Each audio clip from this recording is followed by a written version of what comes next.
உன் கைரேகைகள் உங்கள் வயது எத்தனை என்பதை எழுதி வைத்திருக்கும் கல்வெட்டு போன்றது, அல்லது கிராமபோனில் சுழலும் தட்டு போன்றது.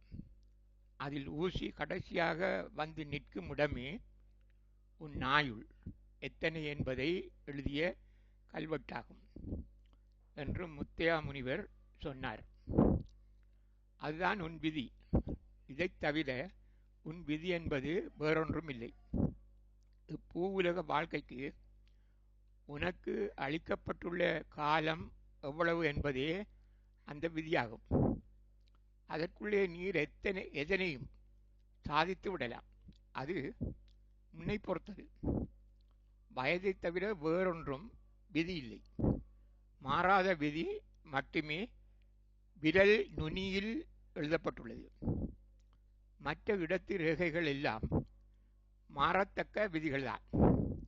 உன் எண்ணமும் நீர் எடுக்கும் தீர்மானமும் அதனைத் தொடர்ந்து செய்கின்ற நல்ல செயல்களும் மாற மாற உன் கைகளில் ஏனைய இடங்களில் உள்ள ரேகைகள் மாற்றமடையும். அதனை மாற்றுவது உன்னை பொறுத்தது.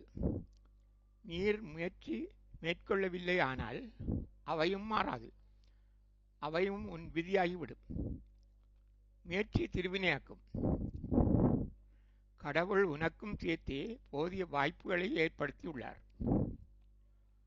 உன் அயராத முயற்சியினால் அந்த வாய்ப்புகளை பயன்படுத்தி ஆயுள் தவிர்ந்த மற்ற எல்லா விதிகளையும் உன்னால் மாற்றி உனக்கு கொடுக்கப்பட்ட அந்த ஆயுட்காலத்துக்குள்ளே இன்பத்தையும் பேரின்பத்தையும் பெற்றுக்கொள்ள முடியும். உன் முயற்சி இல்லையானால் கைரேகைகளில் எழுதப்பட்டுள்ளபடி அந்தந்த காலத்தில் இன்பத்தையும் துன்பத்தையும் கவலையையும் பயத்தையும் வேதனையையும் அடைந்து இறுதியாக அந்த வயது முடிந்தபோது மறுபறவைக்கு தயாராகி விடுவாய் என்று முத்தையா முனிவர் சொன்னார். கைரேகையை சரியாக வாசிக்கக்கூடிய சித்தர்கள் இருப்பார்களானால் நீங்கள் எந்தவிதமான நல்ல வேலையை செய்து நல்லவராக மாறி வயது தவிர்ந்த ஏனைய விதிகளை மாற்றி துன்பம் கவலை வேதனை தோல்வி என்பவற்றை போக்கி இல்வாழ்க்கையை நல்வாழ்க்கையாக மாற்றிக்கொள்ள முடியும். அவ்வாறான சாத்திரிகள் என்று இல்லை என்பதை நான் முன்னரே சொல்லியுள்ளேன். அதனால் அது பற்றி பயப்பட தேவையில்லை. நல்லெண்ணம், நல்ல தீர்மானம், நல்ல செயல்களில் நம்பிக்கை கொண்டு அதனை திடமாக கடைப்பிடித்து வாருங்கள். அந்த விதிக்கப்பட்ட ஆயுட்காலத்துக்குள் தானாக எல்லாம் மாற்றமடையும். நீர் துன்பம் கவலை தோல்வியே இல்லாத இன்பமான வாழ்க்கையை அனுபவிக்க முடியும். நீர் கடந்த கால துன்ப அனுபவங்களை மறந்து நிகழ்கால உன் செயல்களை நல்லதாக்கினால் எதிர்காலம் பற்றி நீர் அச்சம் கொள்ளாது. உன் நல்லெண்ணத்தில் மட்டும் கவனம் செலுத்தினால் ஆயுள் தவிர்ந்த ஏனைய விதிக்கப்பட்டவை எல்லாவற்றையும் மாற்றி இன்பத்தை மட்டும் அடைவதற்கான வாய்ப்பை கடவுள் தந்து கொண்டிருப்பார் என்பது முத்தையா முனிவர் கருத்தாகும். நல்லதை செய்தால் அது எப்படி விதியை மாற்றுகிறதென எண்ணத் தோன்றலாம். தவறில்லை. நீர் என்பது உண்மையில் உன் ஆன்மாவாகும். ஆன்மா என்பது கடவுளின் ஒரு பாகமாகும். கடவுள் என்பது ஊனக்கண்ணுக்கு புலப்படாத சக்தி.